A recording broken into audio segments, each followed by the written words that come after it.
policy. This is being convened as the Stratford EDD and the Stratford MPO is April 15, 2020, 2022. Let's not go backwards.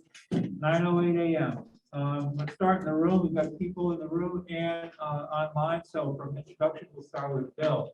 Hi, Bill Fisher, Farmington. Peter Nelson, Newmarket. Barbara Holstein, Rochester. Donald Hammond, Rochester.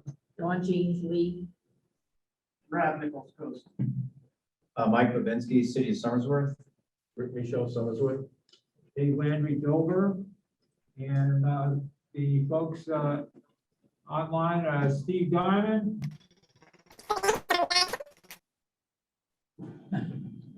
That was you, Steve, but we'll assume that's a present. Joe Boudreau. Joe Boudreau, Rochester. White. Tim White. Tim White, New Hampshire Department of Environmental Services. Then Bill Watson. Good morning, Bill Watson, New Hampshire DOT. And we have people from staff. We have Megan. Good morning, Megan Taylor Vetter, SRPC. James. Morning, James Burdine, SRPC. Nancy. Good morning, Nancy O'Connor, SRPC. Joel. Morning, Rachel Dewey, SRPC. Jackson. Hi, Jackson Rand, SRPC. Stephen. Stephen Geis, SRPC. Natalie. Natalie Moles, SRPC. Colin and his advocate. Yeah, Colin Letts here. Morning, everyone. Do I have anybody? You do. You do. Okay, James, I guess this is going to you. The action items, this would require a vote. It has to do with preliminary approval of the SEDS project list. Stratford EBD. So, James. Thank you, Mr. Chair. Good morning, everybody. Megan or whoever's physically hosting, is it possible for me to share my screen? Yes. Perfect, thank you. So I am here this morning as the first of what we anticipate to be 3 meetings with all of you, where we will be continuing to discuss our annual update to our comprehensive economic development strategy as we move towards the final version of that plan and adopting it. So in your meeting packets, you should have received a memo sort of laying out what we are doing this morning. By way of quick background for anybody who is new to the role, the Economic Development District hat is one that SRPC wears sort of in the same way that you act as the MPO Policy Committee. You are our board of directors for the purposes of the Economic Development District designation. Our core plan for that designation is the Comprehensive Economic Development Strategy, or SEDS. This is updated on a 5-year cycle where you do a complete overhaul in the first year, do the goals, the visions, all of the themes. And then in each of the subsequent years, you do mostly a data update and a progress report on the action items and the projects that you included in the document. So we did the heavy lifting last year. We updated the 2021 through 2025 SEDS, including a priority project list. This year is going to be the first of those subsequent annual updates to that process. So over the course of the last 2 or 3 months, staff has been reaching out to all of our municipalities, as well as any partners who submitted projects for inclusion in the SEDS last year, to get a status update on those existing projects, and then also to identify whether there were any new projects that those organizations had and wished to propose. As a general review, to be included in the SEDS, we require that the project have either a public sector or nonprofit sponsor. Public-private partnerships are great, but we don't have anything in the plan that is on behalf of a private for-profit organization on their own.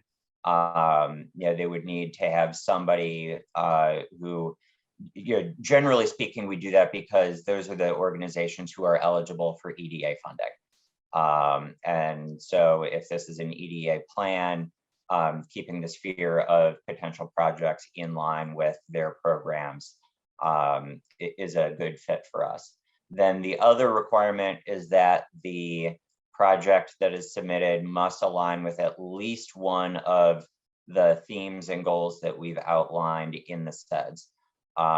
We like to think that we've taken a pretty holistic view of economic development in this plan, so that is fairly easy to do. Additionally, EDA has spent a lot more time in the last probably 3 or 4 years working on resiliency work than they had ever done previously. And so a lot of things that even previously might have been in a hazard mitigation plan, looking for potential FEMA funding or things like that, there is increasing availability and interest in projects like that from EDA. So I think we've gotten quite a few projects in that vein in particular that 3 or 4 years ago we might not have had in this document. And then finally, for adoption, as I mentioned, we are gradually moving towards adoption of the full plan. Currently, we are anticipating asking you to adopt that at your June Policy Committee meeting. Last year, because it had been a couple of years since we had updated a SEDS and we were completely overhauling the plan, we asked you to formally adopt the preliminary project list at this point in the process. And that was in part because we were aligning with the congressional earmark process, and we wanted to show that you had adopted a list as we were supporting some of those projects with letters of support. At this point, because we have adopted the plan last year and we are just doing a simple update, we would not recommend formally adopting the list as I have it today, in part because we have not put this list out for a 30-day public comment period. So instead, what we're recommending is a motion for preliminary approval, essentially letting us as staff know, okay, the list looks good. You're not requesting any general or specific changes. But we do have 1 or 2 projects where we're still trying to get final details. So instead, we're suggesting that the formal adoption come with the entire plan in June. For the list itself, you should have received a copy as part of your meeting packets as a PDF. And then I sent a change packet last night at about 5 o'clock that included 4 additional projects that came in since that first meeting packet went out. It included a new list of everything that had those projects highlighted specifically. So I'm going to take a quick spin down this list, focusing on what has changed, just in case any of you didn't get the change packet. So to start at the bottom with the summary statistics, we've received 82 total projects that were submitted this year. I think that's an increase of 14 projects from last year. We are up to a total of 22 either member municipalities or other nonprofit partner organizations that have submitted a project to the list. Again, that's an increase of 1 from last year. We got projects from New Durham for the first time this year. I've given a general status on these projects so we can compare to last year's SEDS for those of you who are familiar. So of these, 12 projects are new that were submitted for the first time this year. 20 of them were projects that were adopted in last year's SEDS, but had some sort of project changes. The scope changed, they had a status update that was big enough for them to give us a new form this year.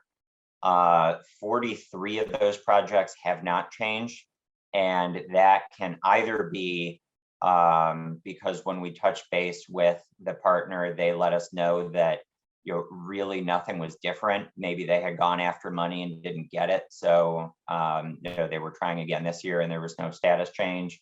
Or some of those are because we reached out several times but did not actually receive any update on those projects to be able to make those changes. I have 2 projects that are currently pending on this list, and I'm going to scroll up here. Those are both projects from the town of Farmington. Arthur Capello, the town administrator, has resigned his position with the town, so they currently have an interim town administrator. I was able to attend a Board of Selectmen meeting and speak with the selectmen directly, and we identified 2 additional projects that they would like to submit, but we don't have the forms yet because we're going to need to coordinate with staff to get the detailed information about the projects. So those are for the Farmington levy, and Farmington has 4 red listed bridges. Currently, I've put this on as 2 pending projects, but we're hoping that once we have a little bit of time to reconnect with town staff, we'll have a conversation about whether those red listed bridges actually appear as a single project or get broken into multiple projects, potentially up to 4, 1 for each bridge. The other change that I'll point out on this list is the 4 projects highlighted in yellow from the town of Milton. Those were the 4 projects that were submitted this week. So you did also receive in my email from yesterday afternoon the 4 project forms related to those projects in particular, if you'd like to see the details. So that brings our total project list up to a total of $235 million of projects that are economic development related in the region that people are potentially seeking grant funding for. At this point, I want to note that the SEDS is a little bit different from the Metropolitan Transportation Plan. We are not fiscally constrained in what we are able to put into the SEDS because we are not moving towards any sort of guaranteed funding on the back end. This isn't like the 10-year plan or a municipal CIP where eventually you're sort of bringing things forward on the conveyor belt towards getting funded.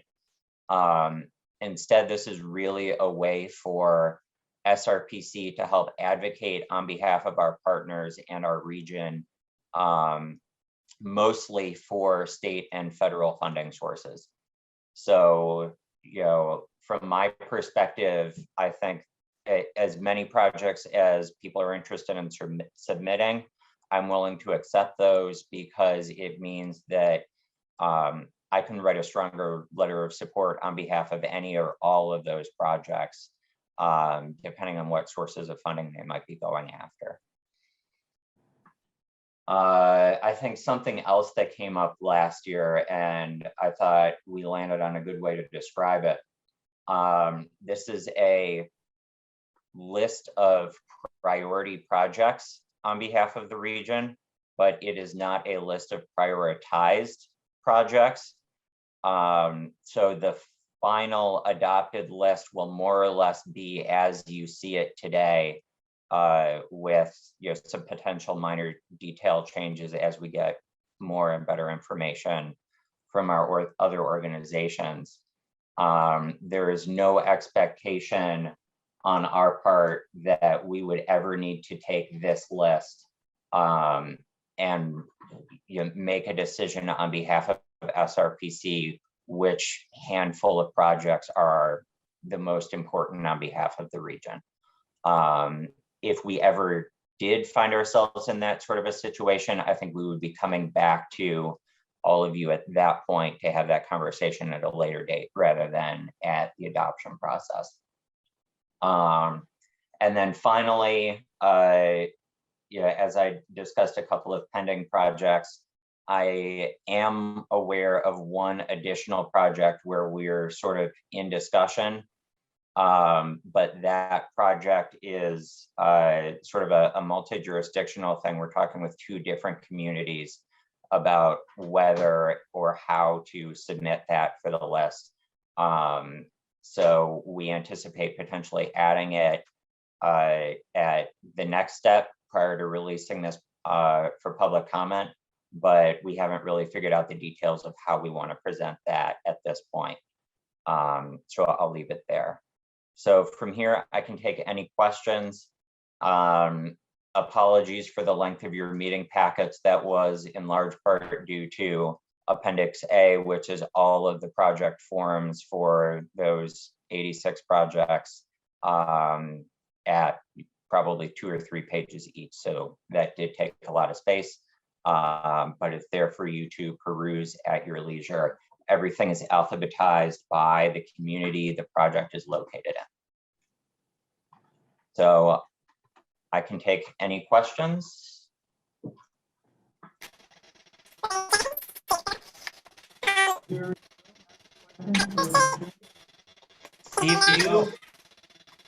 Steve, do you have some sort of voice filter on?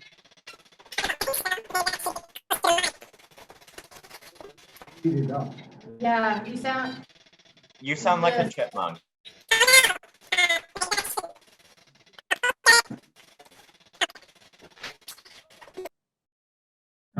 Well, we're working on that. Someone just needs to check the audio settings, and it might be on sometimes you can adjust the speed. It's probably on like a 2 or 3 times the regular normal speed. How's it now? Much better. Okay, cool. Yeah, it just select a different audio source and then put it back, and that works fine. Sorry about that. James, for Barrington's project, just a minor thing, I was pleased to hear that Jen reached out to the new town planner. There is a new town planner, so there's new contact information for her. I want to get that information percolated to the right place. And on a different note, while I'm talking with you, in the Resiliency Committee and from other Zoom sessions I've held with farmers in the area, a specific example of economic challenges related to agriculture that I've come across is, so one farmer I listened to on one of these sessions was talking about how they drive to Pennsylvania to deliver their shallots because the paperwork to put it in a mainstream store around here is an inch thick. And so when I go to Market Basket, I see they have shallots from France instead of the ones around the corner in the local New Hampshire farm. So is there anything that can be done to streamline that process and or convert that into some sort of project? So I think it sounds like from what you're saying, that's a state policy. So something could be done if it's a state policy. Somebody could convince the state to change the policy. As with any sort of advocacy things that SRPC takes on, that would need to be a directive to come from you as the commissioners that you would like us to explore or gather information, advocate in some way. Having it as a SEDS project may make it easier to do that, but I would not say that is the only way for us to be able to engage in that space. And I think probably more details are something that we would need to discuss out of an immediate conversation in this moment. My impression is it was liability concerns on the part of the company, but I don't know for sure. Gotcha. Then that might be harder. And thank you. We have We do have Vanessa's contact information. I think she was also joining Barrington sort of in the middle of this process. So I think that's another example of something where if she has another week or two to get her feet under herself, and then Barrington comes back and says, actually, we do have some things we would like to submit. I think that's a benefit of being able to keep this list open until we adopt in June. Just definitely send them our way if there are other things they'd like us to consider for this list. Anybody else here in the room have some questions? Mike Babinski? Yeah, thank you. Thanks, James. And we've been communicating on a few things and party to a pending project that we'll have more conversations about. But broadly, a question that I would like to just ask, and we can follow up later, is the possibility of a project being managed by SRPC? Is that an option? Just my understanding is that's unique or new and maybe hasn't been done, et cetera, et cetera. I'm just kind of curious about that. The project that may be pending has a regional, I would argue, connection and not only for one community. So just interested in that, and maybe we can take that up at another point, but I just thought I'd bring it up right now. Yeah. No, I think that's up, and it's definitely good to discuss here because it is new. Yeah. I don't think we have ever, as an RPC, sponsored a project. Okay. So I think to do that, we would, put the pitch out there as a potential project, and I think it'd be a kind of a conversation amongst all of you as the commissioners to say, do we want to sponsor this as a regional project? Knowing it's more of an economic study type thing, it would certainly be something that would be within our wheelhouse to be like the project manager for. So, I mean, Mike, do you want to share with everyone a little bit about what you're the concept? The concept is building off Exit 10, and Exit 10 planning and alignment update is in the 10-year plan. And correct me if I'm wrong, Jen or James, but I think it shows up in 24, right? That sounds about starting, right. I don't know. Which is earlier than I thought, actually. I thought it was later in the sequence of things, but and so there's sort of this discussion going on between both Rochester and Dover or Somersworth as to whether or not a subset of that or even a complementary planning study occurs in the realm of economic development, along with the update alignment evaluation. But to the extent that there's ever grant funds and so forth to look at, I guess, impediments, transportation issues and so forth. And while there's still questions about what is an impediment on the transportation network, given what we're seeing both in Rochester, I would argue, and also in Somersworth with regard to growth, particularly on the Route 108 corridor. Not to say that the future complete streets on Route 108 won't address those things, but they intend to. But nonetheless, there's these issues that I think we raised when we pitched the Exit 10 was the bottlenecks and so forth, and how do we address transportation and freight and transit and all those things, and does the corridor help with that? And they certainly benefit both communities, but there's also a regional component, and doesn't make sense for SRPC as a staff to sponsor that and we work together kind of from that angle rather than Somersworth leading it or Rochester leading it. So that's kind of the long and short of it. There's more details that I look forward to chatting with you guys about, and I know Rochester probably will too. Yeah, thanks, Mike. And I think that I would agree we might need to talk a little bit more about some of the details. SRPC has put projects on the list before. I just scrolled down to catch the 3 that we currently have on the list. But they have always been projects that, were us as an organization seeking funding. So we have, for example, our brownfields assessment program, because we knew that we were going to be applying for a grant, and we wanted to be able to back that up with the economic implications of getting that grant and being able to do that work. Similarly with the regional housing needs assessment, and as I'm sitting here, I'm realizing I need to update the funding line that's associated with that project. But we were going out and seeking the funds for that. We secured the funds, and now we are sort of in control. We're collaborating with other planning commissions, but we are in control of the details of how that process and that project proceeds. Whereas any of the other projects that are submitted by municipal staff are things that are typically managed at the local level. And we don't have the information to be able to update it without circling back with all of you. So I think if SRPC were to take that on, my suggestion would be that we only do it as the project manager if there is truly sort of a role that the commission wants to play in the day-to-day management of that project, so that we sort of have that control and ability to represent, all right, we're familiar with all of these details because we're the ones preparing it.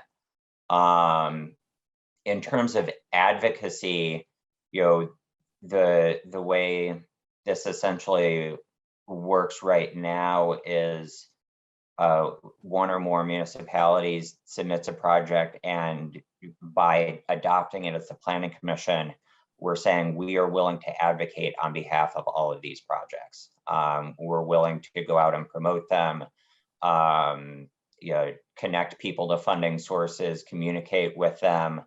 And I think that even if we did ultimately decide not to keep or not to do Exit 10 as an SRPC project, we could still do a lot of the similar things for advocating, for supporting applications for funding as an entity if we didn't go that route. So I guess I would sort of defer to the commissioners on direction for right now. I think, yeah, that's helpful, James. One other point I think that I would raise is that we're pleased, frankly, that Exit 10 is in the 10-year plan. And I don't think we want to do anything to detract that from the state effort, the broader effort that looks at the alignment, and it actually was intended to look at, I think, other elements. So, on the surface, it's just a duplicative effort. We allow the Exit 10 and the 10-year plan to unfold. And then there may be pieces of it that spin off into more of an economic development that maybe is more specific to Rochester or specific to Somersworth. I don't know. Just note, like the Exit 10 project, the way it made it into the 10-year plan, it benefited from the infrastructure bill, in that the project had originally been fully funded under turnpike funds because it is a turnpike project. However, where the scope was looking at the broader economic connections and going beyond what would be turnpike funding, because of the infrastructure bill, they were able to add non-turnpike dollars to the project that would not have otherwise been available. So that's definitely one of those where it benefited from that, but it also then is able to now expand that scope and look at that economic development. So I think there's definitely more discussion to be had. Just, I appreciate a moment to bring that up, and James's comments and Jen as well. And perhaps, there's something that we'll come back with as pending or not. I mean, again, if we circle back and it looks like the Exit 10 and Gasset plan are in the 10-year plan addresses that, we let that unfold. Anyway, more discussion on that. We appreciate collaborating discussions with Rochester. Okay, James, I guess if you're set, are you looking for a motion for preliminary approval at this point? Yeah, if there are no other questions, then I would request a motion for preliminary approval of the list. Did you have a question, Brad? I'll make the motion. Okay, Brad, Motion, and, Second. Don, Hammond seconded. Do I have to go? We do need to do a roll call because we do have Okay. a couple people voting members online. Okay, okay, we need a roll call. Bill Fisher, Yes. Barb? Yes. Peter, Yes. Mike, Yes. Don, Yes. Brad? Yeah. Rick? Yes. Dawn. I did say Don. didn't Oh, there's Dawn. I and heard there's D-O-N. Oh, okay. I thought, John, so Dawn, my southern mother says that it's 2 syllables. Dawn, I'll abstain. Watch out for the south. okay. That's it. Jeans has abstained. Dave Landry, yes. And, online, we have, You have. Steve Guy, Yes. we go? Yes. Yeah, the Okay. others are policy. That passes. And, final two will be June. Okay. On to the Thank you all. second. Thank you, James. Second part of our meeting. Before we get going on that, I want to pass on news. I think not all, I mean, not everyone, almost everyone knows Victoria Parmalee, who's had serious medical issues for the past year or so now. And I want to pass on that to you the news that she passed away on Monday. And I think we all agree, Victoria is a great member of Stratford Regional Planning, very committed, very long-term, very helpful to new members. I know I could certainly vouch for that. And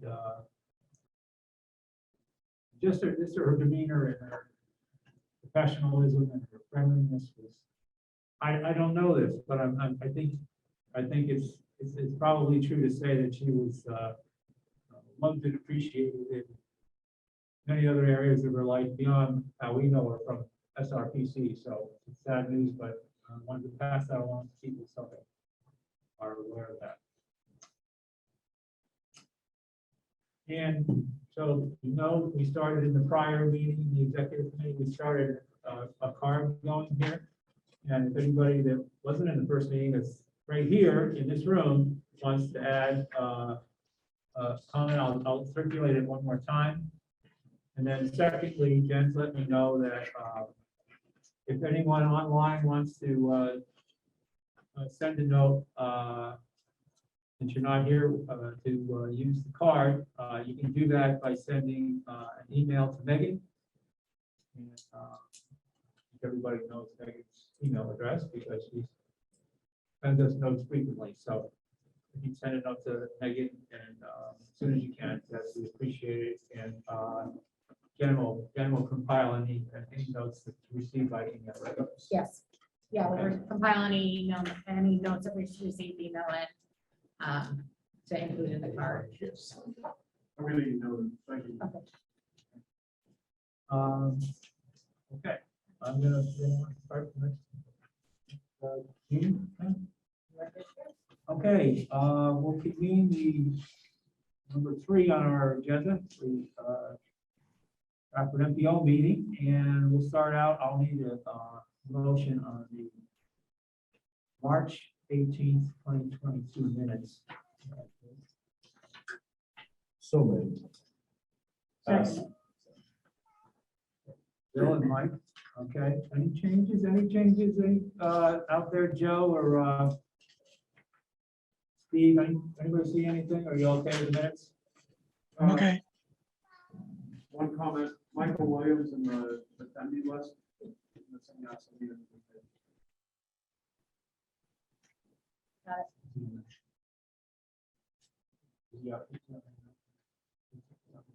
No, Oh, fine, for that.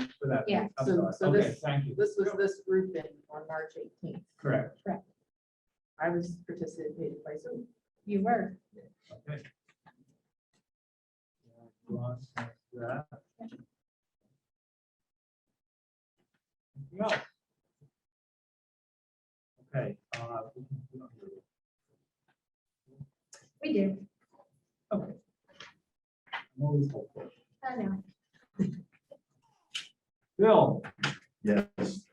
Peter, I wasn't there, so I'll abstain. Barbara, Yes. Don, Abstain. Dawn, Yes. Mike, Yes. Brad. Yeah. Rick, Abstain. Dave Landry, yes. And on the phone, Steve Diamond, Yes. Toby Joe, yes, We also have Tim and Bill. and Tim, I'm sorry, Tim White, apologize, yes, Bill Watson. We're good, okay. Excuse me, Dave. I Yeah. did not, I couldn't hear who made that motion and who abstained. If you could just repeat that for me. I know that Peter abstained, Don abstained, and a third one, but I didn't get the name and who made the motion. About the abstentions Yeah. for the minutes? All right. No, you did for the other Barbara may have seconded. Are you talking about the minutes? minutes. I don't know, Barbara, did you second? Did you? I think. Bill Must Fish, have been me. Did we not take a motion? we did. Yeah, we did. Oh, okay. I think it was Barbara. Was it? I thought it was Barbara that. It's so far. Yeah. Barb seconded, but who made the motion? Bill, Bill. Oh, okay. Oh, yeah, okay, thank you. And there was one correction to those minutes. Would you mind just letting me, if I can? Yeah, I got it, Megan. Okay, thank you. Sorry to interrupt. Thank you. not at all. Okay, so, on to the, this has to do with the, discussion item number 4. Okay. I believe Colin is taking the lead. Colin, I think this is yours. Yeah, Talking about for, any of the state legislation. yes. We have passed crossover date. That was almost 2 weeks ago now, for state legislation. And I just wanted to go over the remaining bills that have not, or the bills that still remain in discussion and development, to make sure that you all didn't want me to provide specific testimony on any of them in the final days of the final phase of the legislative session. So I included this in your packet, but just want to go down the list here on some of the ones that are outstanding. The state tenure plan is still doing quite well from what I hear. All the projects are in there that we submitted, and DOT continues to work with the House and the legislative members. So we did provide testimony on behalf of SRPC on the tenure plan, as did others. That seems to be going well. 2 commissions, or 2 things related to EV charging. One is an infrastructure fund within DOT that started in the Senate and now is in the House. Support for that all around, and that ties well to VW funding is still out there, as well as the EV funding coming through the bipartisan infrastructure law. We expect that to be available sometime this fall, after all the plans are written and everything. So that's just a good thing to have on the books, and I haven't heard anything negative about that. The other one, HB 1040, the commission to study revenue alternatives for electric vehicles and hybrids. This is just a commission to study the impact of electric vehicles and super low emission vehicles, and the fact that an electric vehicle pays $0 in gas tax, which is one of the primary sources for funding for maintaining and rebuilding roads. So that is an issue that has come up a few times And so this bill has gotten support. And I think it's a valuable thing to study. So that bill is still alive. It ought to pass with amendment at this point, and I think it's gotten support from many different areas. So that's just a commission to study the issue, and if that passes, that commission will do its work over the next year or two. Any questions so far? Keep going. Keep going, Don. All right. So a bunch of bills have, and I'll go over the crossed out ones real quick too. Unfortunately, the local option fee proposed increase to that from $5 to $15 did not pass. That is sadly becoming a tradition for that not to pass. I think the past 3 cycles have had something like that. But the fight will come up again next cycle, I'm sure. There were a couple of recurring bills that have been proposed in various similar states on road usage fees. So kind of getting at that issue of, as vehicles become more electrified or have lower emissions or lower fuel use, they contribute less and less to the revenues for maintaining the roads. And lower fuel use is a good thing, but we need to come up with an alternative. So those bills died in the process, but will rise again in some new form. There was a bill for a municipal road and bridge disaster relief fund. I don't honestly know. I forget the details of why that didn't make it through. I think there were other things that do something similar, but that did not make it. Oh, buddy, hold on. There was a bill for a surcharge for electric vehicles through the turnpikes. That died for many logical reasons that were not seen in the development of the bill. So we're down to, if you look at, sorry everyone, hold on a second.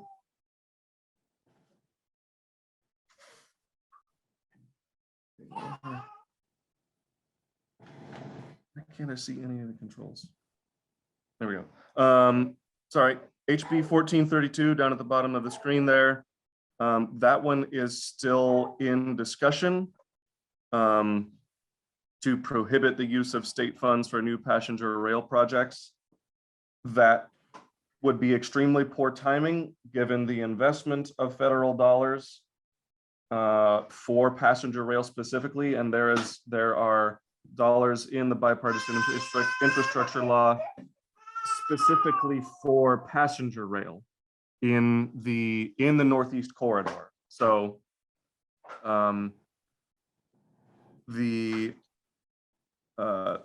is very little state investment, if any, in passenger rail at this point, and agencies like the New England Passenger Rail Authority would need matching dollars for federal dollars to make improvements for capacity and safety. So that's one that's still up in the air, and would be unfortunate if something like that were to pass.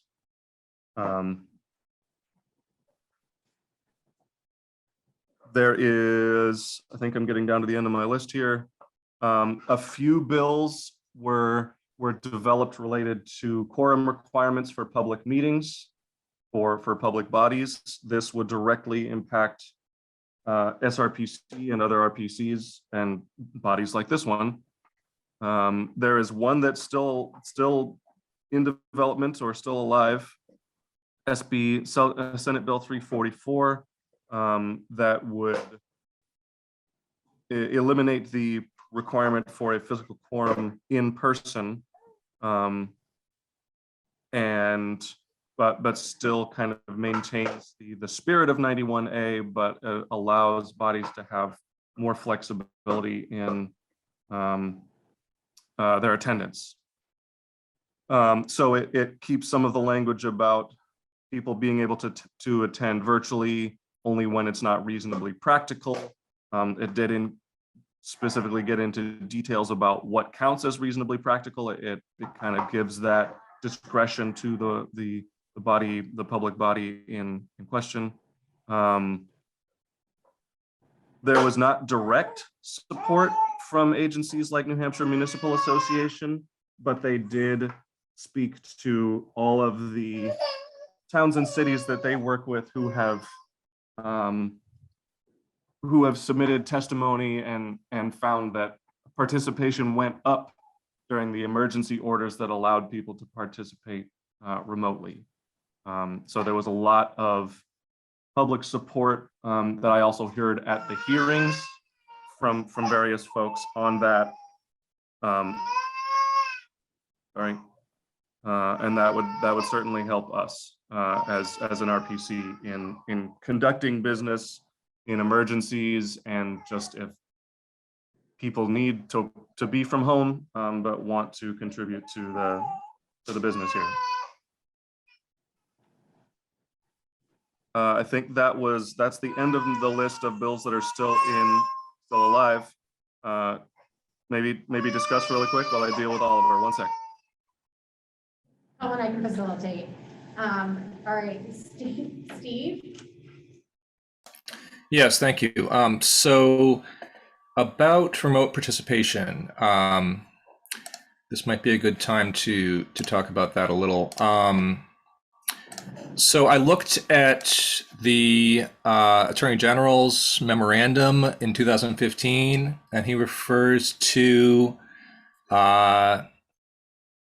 RSA 91A:2 on some of the specifics of what this means. I'll just read this one quick paragraph from it, 3B. So the way it phrases it, so except in an emergency, a quorum of the public body shall be physically present at the location specified in the meeting notice as the location of the meeting.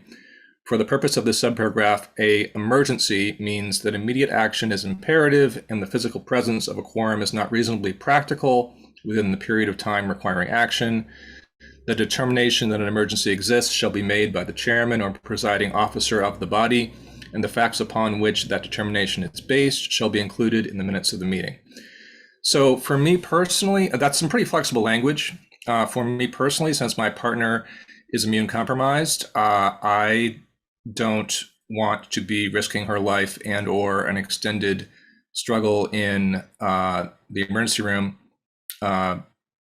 based on the premise that COVID is now sort of endemic. I would argue perhaps that there's an emergency regarding climate disruption in terms of our use of fossil fuels that would also qualify, I think. We've seen over the last year or so or more how effective virtual meetings can be and how much easier and more effective in some ways it is. So I would very much encourage advocacy for adjustments to RSA 91A and or recognition that the existing language is flexible enough to allow us to consider these realities and act accordingly in a more virtual fashion. Thanks. Thanks, Steve. So just kind of following up on Colin's lead-in point here, at this point, we know that all of the bills have passed from, one house to the other. And so now this is essentially our last chance. If there is anything that we do want to weigh in on as a commission. So that's hence having this on my agenda today to touch base on any of those that are still bills that are moving forward, those that haven't been killed, and to determine whether you have any input, you want to direct staff to do anything, or we're gonna, it's perfectly fine to continue watching. I think it's very important and valuable for us here to just keep apprised of what is changing in legislature so we understand how policy is changing and that it might impact our work that we do here at the commission. in the room? I have a question. We're doing the transportation, we're following these bills. Yeah. And either saying yes Yeah. or no. What about all the other bills, like the housing? There's a ton of them out there There are. and they need attention. And if we're not paying attention, we're gonna be in trouble, more trouble than we're in right now with housing. I'm following all the housing bills and they're changing from time to time, but we've got people advocating out there because otherwise we are gonna really be in trouble. So why are we not following any of the housing ones? That's a really great question. Primarily because, and this gets to a more fundamental question about like our meeting structure and how our schedule is established here as a commission. So we do meet monthly as the MPO. The MPO is our transportation program. So the MPO is that piece that kind of falls under federal transportation regulations. As a commission, we only meet quarterly, and it's a lot harder to track legislation as a commission. And so, as the commission, that's where we get into all of the non-transportation topics. As you know, like as we did today, we noted that sometimes quarterly isn't enough or isn't frequent enough for some of our programs that are not transportation related. And so we'll do a split policy meeting. So I think that's a more fundamental question of, do we want, should we be doing more, should we abandon the quarterly commission meeting in exchange for, our Friday mornings becoming dual purpose so that we have a broader focus each month. So that's essentially the fundamental reason. On the other side, I'll say that the more non-transportation related things do get more attention from the planning community. I sit on the Planners Association's Legislative Subcommittee.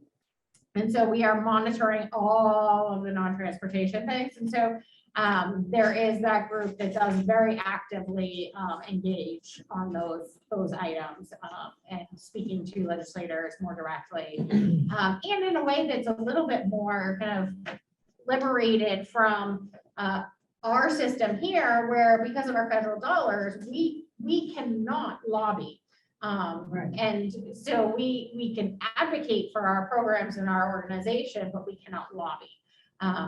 So when it comes to, kind of tying that all back here, our direct programs and our direct operations, the transportation ones do tend to have a bit more of a direct impact on us as a commission and what we do. Whereas the housing ones tend to be more policy that we need to be aware of as a commission, as opposed to will impact SRPC as a direct organization. Not necessarily a good just answer, sending, yeah. I mean, like all the other the lobbying organizations, they send just weekly, just letting people know to go out, you're a citizen, forget that you live in that particular town. Just pay attention, check it out. And vote how you want or don't. But I mean, just to me, it's like, if I don't know something's going on, then I'm not going to go for or against. But if you tell me, hey, look what they're trying to do, you can say, wait a minute, that's going to hurt my town or my family, and say yes or no. So I just thought, if we could just make people aware, because we're doing a housing needs assessment. Yes. So the timing where we just send in and say House Bill, whatever, like 1177, 400. I mean, SB 400, that's a very important bill that's out there. Just look at it and give the citizens that in the communities we represent a chance to weigh in. That's all. We're doing surveys all over the place. Yeah. I hear what you're saying, Jen. Yeah. And there's a lot to wonder. Sometimes though, where housing can have such a dramatic impact on the transportation network. Yeah. And the expectations for the transportation network. It is a really important connection to stay on top of. especially when we're talking about making major infusions into housing and where that housing is built relative to services is critically important. Yep. So. Second that. Thanks. No, that's not, and, what I just pulled up here, if I can get rid of the side margin. Somehow. I mean, they don't have to go as far as, like, I'm on every housing committee there is. I mean, I know all the bills. Jen does too, because she's on the same meetings I go to, but just making people aware, that's all. I just wondered, why we couldn't just. Just as an aside to that, separate project I've been working on is Right. my web portal application. I actually have recently built a complete legislative tracking system that synchronizes to the New Hampshire General Court's data. So I've heard a lot of frustration from a lot of people because that allows you to look up, it's a nice tool, allows you to look up bills and everything else, but it doesn't allow you to track anything.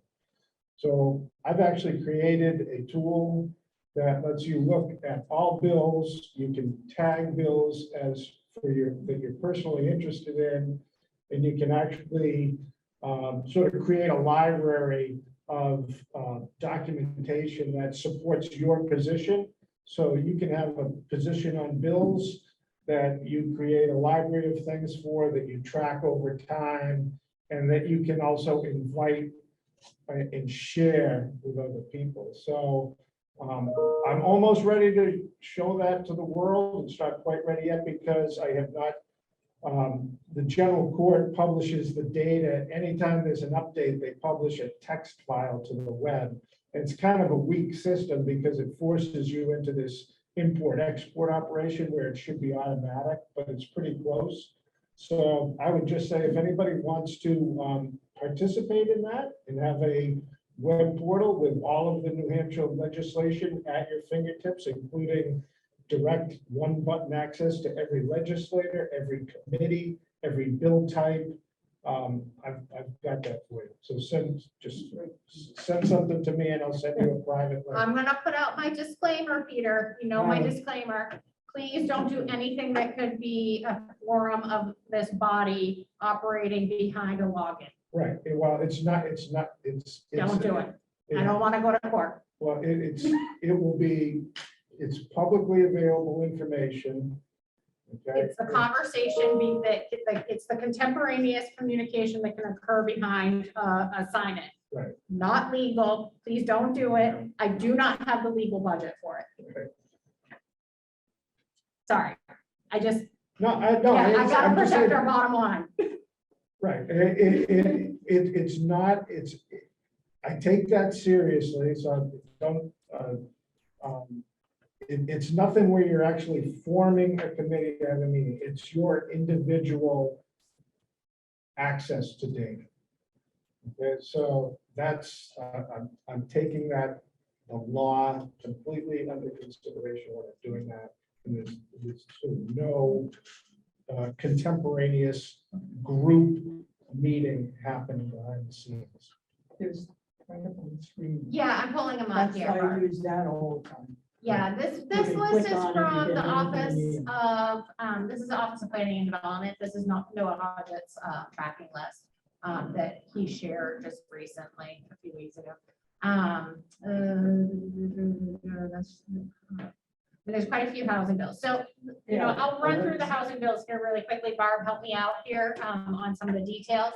So just kind of 1177, that was a shame. Ain't that Span? And her. the 4 units. So this one, so this has actually been an interesting and a challenging bill. So House Bill 1177 would take and allow up to 4 units in any residential zone where there is water and sewer. So I know that a lot of the municipalities, when we surveyed the New Hampshire Planners Association surveyed membership, we were kind of surprised it came back overwhelmingly in opposition to this bill. And there are a couple things and a couple thoughts in that regard. The majority of the places where this will be implemented are in our higher density areas, and it fails to consider the ability to support those additional units. And so, like, for example, Manchester and Nashua, which would be the most impacted by this bill, those areas, those neighborhoods already are struggling for parking. So they've already had a lot of conversions of units, and now they have like cars parked all up and down the streets. You get a snow emergency, they can't clear it. And so from the municipal operations side, they've really struggled with this. And then actually another piece that folks said, that looked at it, is like, well, what about 2 and 3? The way it's written in a very literal sense, you can have 1 unit or you can have 4 units, but it doesn't say you can have 2 or 3. So that was just a practical consideration and concern on this bill. And then the other piece was that there are several communities where their water and sewer systems are at capacity. And so if you quadrupled your housing supply, it could have some significant impacts on municipal water and sewer. So I think the planners side was that we totally, the planning community totally supports increasing densities in order to alleviate some of the housing supply shortage. But it needs to be done in a way that fits within those municipal constraints or considerations. And so that's the whole purpose and intent of zoning, and communities already have the authority to do this should they want to.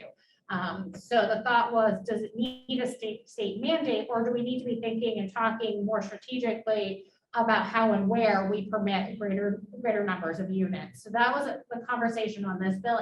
But this one, as Barb mentioned, it was tabled. SB 400 has similar, correct? Now, SB 400 is the one we really, most of the people in the planning want to see that thing passed. Yeah. But you have to take a look at it and think for yourself and say, yeah, that's a great idea, or. Yeah, is it the SB 400, is it the on? And it's got a lot of support. That's a biggie right now. So yeah, SB 400 is definitely the one to keep an eye on. And if we were to support a bill, this is definitely a bill to support. Yeah. And this kind of gets at exactly some of the concerns about 1177, the one that's 4 units or more. And this one here in particular is looking at really providing that education for our local planning and zoning boards. And in Rochester, you guys are absolutely amazing in attendance at what was formerly OSI and whatnot, the planning and zoning conferences. And I try and encourage as many communities and boards to attend those trainings. This really pushes that and emphasizes that training component. I know Barb, before the executive committee meeting this morning, you were particularly talking about this as well, and the importance. It also, let's see, going down some of the things, what it would do is it would currently under statute, inclusionary zoning ordinances have to be optional. That you do not have the right as a municipality to mandate an inclusionary zoning ordinance. This would give you the option to make it mandatory. So what that means is you as a community could draft an ordinance that would say, if your development meets these parameters, then X% of the units must be affordable at these certain thresholds. And in exchange, you'll get these bonuses to offset the cost to the developer of creating those affordable units. So this allows a municipality to mandate that. Let's see, what else did it have in here? It's a big bill. It's got a lot in it. Huge, yeah, it's quite a bit. But it's the important stuff. It's being referred to as the housing omnibus bill, essentially. It has a lot of things from past sessions that various folks in the housing community have been trying to bring forward, all bundled up together. Let's see. On the decision-making side, it's just making sure that our boards are issuing specific findings when they issue a decision. There's quite a few other different pieces in here. It's definitely worth a look. I can send everyone this sheet to see the different bills that are broader than just transportation. And this is Colin. The only other one in terms of staying close to, I think, I don't know, timing, if it makes sense, any testimony is that what Colin referenced, and I don't know the number there, dealing with the EV and the fees. Yes. You know, we don't have a gas tax. You have a fee, I guess, is what is being evaluated for electric vehicles. And so I think we need to stay close to that. Yes. Does that look like? Was it SB 447? Yeah. Okay. Sorry, this is Colin. There aren't any bills currently alive that would incur a specific fee on EVs at this point. That 447 is just the fund within DOT for electric vehicle charging. The other EV is the commission to study the issue of how EVs fit into the maintenance of the roads that they use, basically. That would establish a study, is that right, or an evaluation? Yeah. Yeah, they certainly necessary. Just want to stay close to them. Yeah. Hey, Colin, it's Dave. Yes. Sticking with transportation for a second, on HB 1432, prohibiting the use of state funds for new passenger rail projects. I mean, I don't think it was my imagination. You kind of emphasized, you know, how much staff is not in support of that. But I guess the natural thing is, since this topic is, should MTO staff provide testimony on state legislation and development? Has that already occurred on this particular topic, like with respect to the 10-year plan, one that worked out really well, or is that out there as a potential? What might that look like? The bill, what would it look like? What might staff do? Well, SRPC do, or the other regional planners. I don't know what their position is, but we've got the rail line right here in our neck of the woods. So first up, I shouldn't have included that note, staff not in support. That's not necessarily within my my purview there. I would make recommendations on the detriment that would have in the development of passenger rail in the region, and just sort of speak in support of the value of passenger rail that our region gets. We have Amtrak service, the Downeaster, which is operated by the Northern New England Passenger Rail Authority, has been making lots of strides given the constraints that they're under. They share the rails with Pan Am trains, which, if everything goes well, around June, we should know more whether Pan Am is being sold to CSX, which that company has traditionally been more interested in larger investments in their infrastructure. So we could see more, greater capacity for more daily trains on Amtrak, as well as our local freight provider, New Hampshire North Coast, which primarily takes aggregates down to Boston. So I would probably leave it to the. I'll leave it there for now. I guess I would ask what the committee thinks of that proposal of the bill, and if you want me to speak on it specifically. There. Well, I just pulled up the docket. It looks like the docket's been updated, and it has a hearing scheduled next week on the 19th. Yes, I just saw that this morning as well.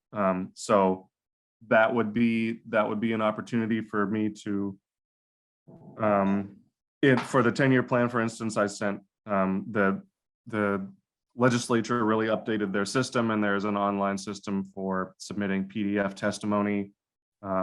Most people have done that. So that is an opportunity for me to speak on behalf of you all, essentially.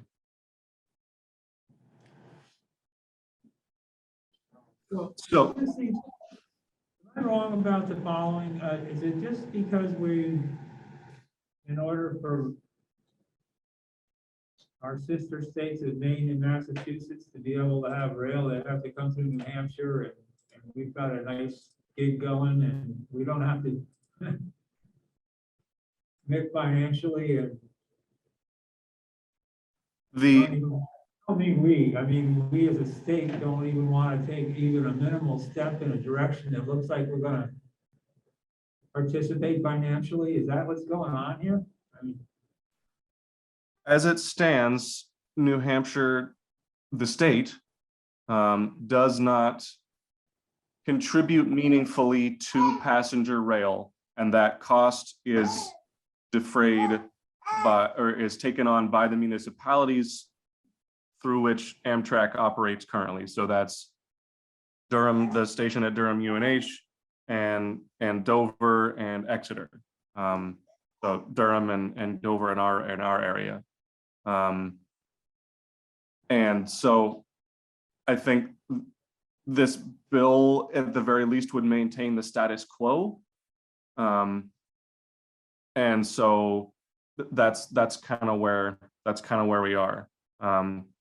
I always make the joke, I don't know if it's accurate, but I always make the joke that New Hampshire has Amtrak passenger rail service because it was too expensive to go around through the ocean. right. Here you go. So I guess in the interest of time and the lack of time to really delve into the details on passenger rail and rail in general, which is a very, very big fish. I guess if you all want me to speak on this bill, I would at this point maybe stick to advocating for the benefits that that the state receives from passenger rail, given that it connects people. It connects the metro areas of Portland, Maine and Boston, Massachusetts. I can send you photos of the UNH station on vacation weekends and how many students use it to get home. I know people still commute on it. They now allow bicycles on the train. And so that was a big bonus for folks that have been wanting that for a while. So Amtrak ridership has bounced back following the pandemic, and it is a big economic opportunity that has been missed by New Hampshire in our region, given the I always point out that we have the greatest diversity and variety of transportation modes in the Southeast, in the Seacoast, with C&J, Coast, Amtrak, and you can even get flights out of Pease, I believe. So that's what I would focus on, the positives and the benefits of passenger rail that would be stunted if this bill were to pass, and it would hobble New Hampshire DOT in their ability to implement the the rail plan. Yeah, I think we should keep our toe dipped in on this one, and I know from Dover's standpoint, I'm from Dover, and they could speak more artfully than I ever will on this subject, but we have very creative and imaginative, and there's other words that are used to connect it with our zoning that we have, but in the central business district, it's broken up into 5, 6, 7 parts. They're treated differently, and there's one that has to do with the transportation aspect of it. You know where the transportation center is. It's getting busier and busier, and the number of apartments and the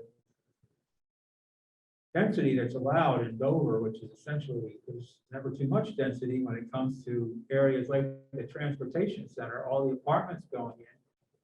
You know, the premise behind that is that there's value in having this transportation center, and this train is part of it. And so it's part of the argument anyway, to just keep our toe dipped in the water on this subject so we don't get forgotten, in my view. And even though trains use fossil fuels, they're far more efficient. They are, and it may very well be, and I can't remember where I was one day, maybe it was here in Newmarket, or I can't remember, but it's not as if there might not be some other train stops that could be added, I think, along the way, beyond the ones that we have currently in New Hampshire. Anyway. And so, and this, and the, with the hearing next week on Tuesday, my hunch is there will not be an opportunity for me to write something and have for the policy members to review that before a final decision is made on that bill. After the hearing, you know, things usually go to executive session, and then Jen, unless you think otherwise, my guess is there will not be time for formal discussion and review of a letter of testimony before this goes to a full, you know, floor vote. You're correct, but alternative method would be, if the commission felt strongly, you could vote to authorize Colin to draft something for review and sign off by the chair. I would just ask that when you make that motion, you kind of give some general direction as to kind of the level of emphasis to be placed in that letter. Are we just simply advocating for a rail versus taking a specific position on the bill itself?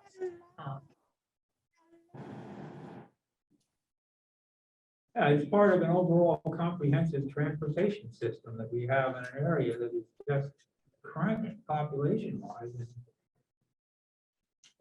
It's that would be somewhat artificially being diminished. Just annoys me. Right. For the state to just say, we're not going to support it is just ridiculous.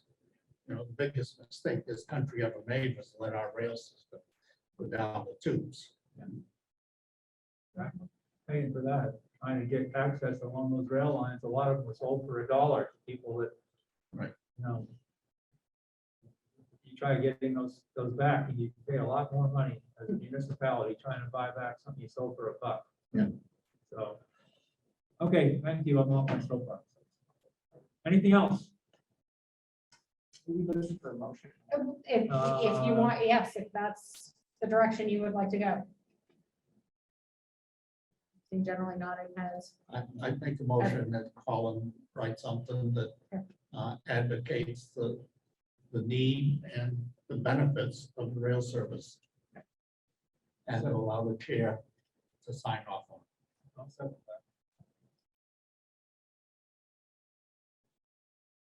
that. Roll call. Okay. Will Fisher. Yes. Peter. Yes. Barbara. Yes. Don. Yes.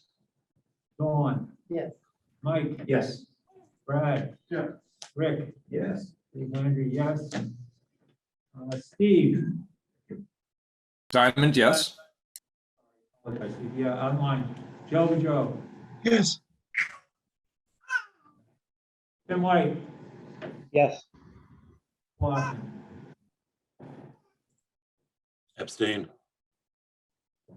Thank you, everyone. Okay, let's see. One quick thing. One quick thing, Dave. Colin, sure. One last note, kind of to what Barb said at the beginning of this discussion. It sounds like there would be some value in planning ahead for the next legislative cycle and letting incorporating some more discussion from commissioners so that we can talk more about other bills besides transportation specific ones, and generate some more, maybe instead of trying to come up with direct testimony on whether a bill is good or bad, like come up with some updated policy stances that staff can speak to, that the commission generally supports X, Y, and Z related to housing or transportation or whatever it is, so that it could just be easier for staff to speak to specific bills. So just something I'm thinking about. We have a year to prepare basically, and could even get some input from the SMOTE folks at NHMA or whoever that have their ear to the ground a little bit more on, what legislation is coming forward. Everything's going to be different in 2 years anyway. So just thinking of an alternative approach that is better than me just trying to track bills and give you guys information month to month. We could probably do better. Sounds good. Yeah, that sounds a little more proactive, a little less reactive. So exactly. Sounds good. Okay. 5, other business and update from staff.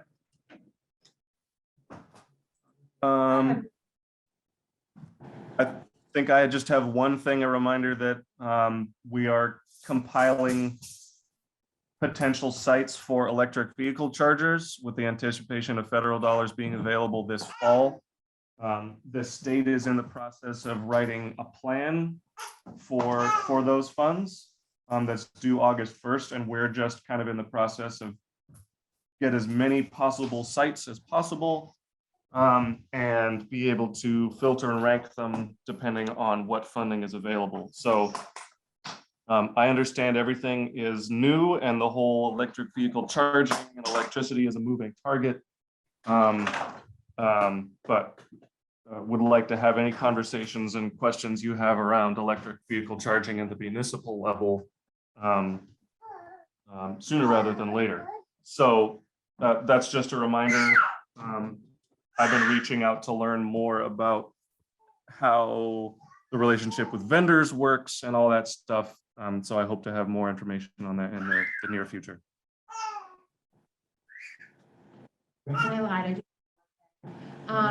Yesterday morning, the RPC directors had a call with the Department of Transportation. And one of the things they're looking at is how to ensure that New Hampshire is as competitive as possible for some of the discretionary grant programs. So what we're looking to do is fairly rapidly develop a queue of projects that we know are further along in their planning and development, and not concern ourselves so much with,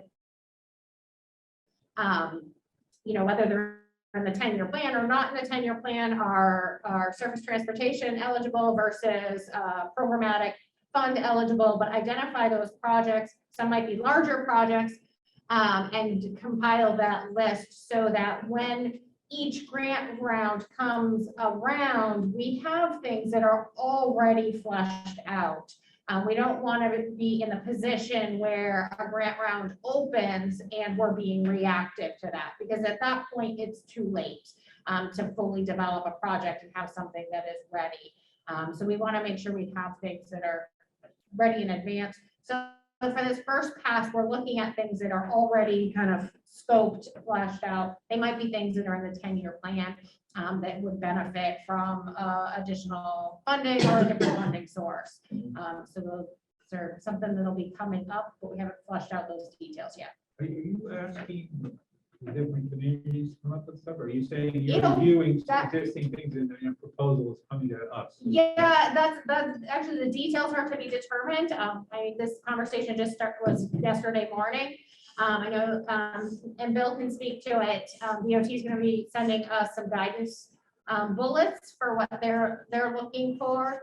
Ultimately, whatever we select and identify, that decision to pick those projects isn't a staff decision. That's a commission decision. That's you as a policy committee identifying our regional priorities. So Yes. My only comment on that is to be on the 10-year plan. Yeah. You have to have funding. Right.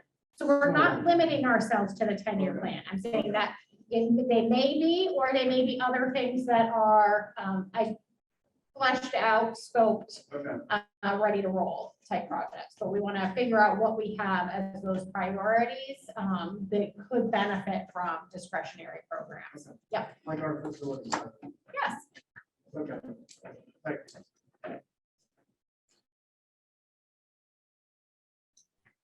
Okay, 6, anybody want to share anything from their perspective, community that's going on? Don? Just let you know that the planning board rush that just approved the new EV charging station up on Route 11. And those people that are building that one on 11, they've been up and down the strip because they want to go all the way up to Coos County. So they've been already looking to keep going because they're all Tesla people and, you know. These are not the Teslas, these are, and they're fast chargers. So the money, they're ready to go. You're going to see a whole lot going up 11 and through, so. Very excited. They are really moving, yeah. Well, another example of why you want to be ready to take advantage of an awful lot of money that's flowing around. We might as well find a way to get some of it to stop here. So be prepared. Anybody else? Michael? The only other quick thing, in Somersworth, the land center, the homeless shelter, or homeless center, if you will, in Somersworth is now closed for the season. And so collectively, I think all 3 communities are still dealing with this issue at different levels, certainly between the mayors and kind of a higher level.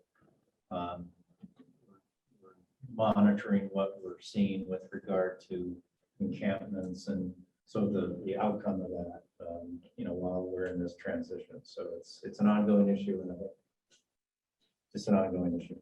No easy answer on that, to be sure. I know the city of Dover is I think they're going to be doing some maintenance and sort of end of the season repairs, et cetera, to the property in Somersworth at the land center. I think that's kind of the end of this year, and we'll go from there with regard to more future plans, centers, answers. So just, I think we're just doing, it's a challenge for us. I got one quick thing. Sorry, Bill? Plans are moving along now, finally, after a little hiatus on 333.99 acres of land that a family wants to donate to Farmington to put in recreational trails. For people to go hiking and stuff. So we'll put a nice chunk of land in there that people can come to from Rochester, Durham, New Durham, stuff like that. Might be a destination spot in Farmington, even though most people try to bypass Farmington. But we're talking to Southeast Land Trust, and they're doing a study right now to see if it's worth their time to help us out. So partner with Farmington. So it could be a good thing for the whole area. Bring people in to go hiking. Cochico River flows through a third of their property, so it might be a good fishing destination. Maybe get the state to start stocking trout in the Cochico again. So more to come in the future. I think you'd given us a heads up about that. Maybe it was about a year ago or something. About a year ago, was first contacted by the family, want to donate 129 acres. And it's now since grown to 333 acres because a third party that owned part of the land with the family now wants to have a piece of land out on Route 11 that is owned by the first family, and he's willing to give up his share of the second portion of land if they give him the Route 11 property plus $1.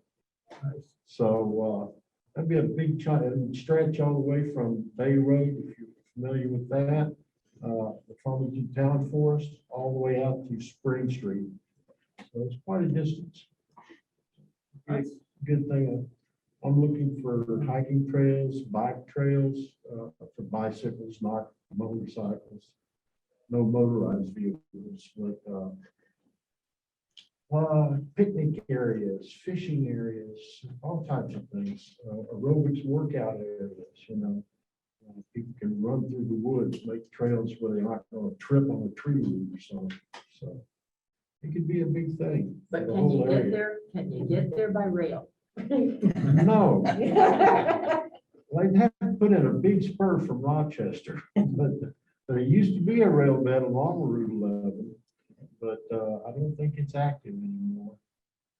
I do know the original train station that used to be in Farmington, they had it up to about 5 years ago when it burned, and it was now to the ground. But it'd be nice to have a rail system. Maybe we could put a little small rail system with an HO scale or something. Kids can go for rides around the property. Important is that you're preserving, the opportunities will present themselves, but you have to be able to preserve the land, and obviously some generous people involved. That's fantastic. I like to think about that chunk of land as being the third leg of a three-legged stool. You hear too much about residential versus commercial, and that's all the arguments you ever hear. Right. But if you put the third leg on there so the stool stand up, that's what you're talking about. You know? And one way, right where the land is at, the people on the perimeter, they don't have to worry about somebody moving in behind them. Yeah, there's all kinds of reasons. You know, so What a plus. it'd be a win-win situation for a lot of people. Steve has his hand up. Steve? Yes, thanks. I just wanted to let you know that I cannot serve as a planning board liaison anymore because I'm not on the board. An odd thing occurred essentially where, with the pandemic, the town adopted some more electronic document handling, and that included some of their internal paperwork. But as a bit of a pattern in Barrington, sometimes they promise things that they don't actually do. So I submitted my paperwork to renew as the most senior member of the planning board, electronically as specified to the correct email address, and no one looked at it. The most galling part of this error is actually that they refused to correct it. Connor was kind of negligent, the town administrator, in making sure that someone was looking at this, or maybe it was him. I don't know who should have done it. But the bigger problem was he, along with the select board chair, were not willing to take any steps to ask one of the people who they appointed to step aside to allow me to continue. So basically, I hope you will directly liaise with the planning board, but I am not on it to help you do that. Sorry to hear that, Steve. That's, I don't want to say, I don't know about it, but just hearing what you described, it's incredible. It's unfortunate. It might have been kind of a pocket veto on the part of Connor because I was not willing to appear in person, and he was required to facilitate the technical side of allowing me to be there.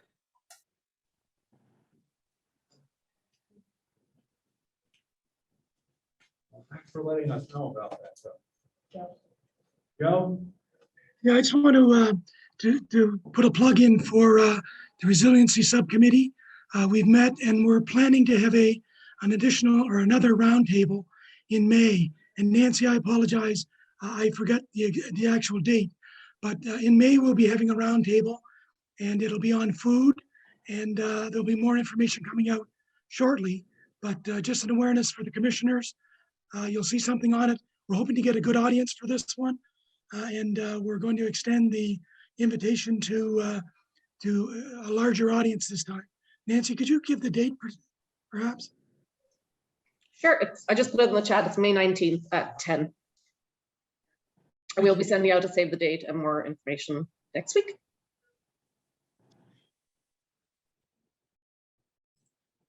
Thanks, Joe. Anybody else? Okay. Motion to adjourn? So moved. Second. Don Ham.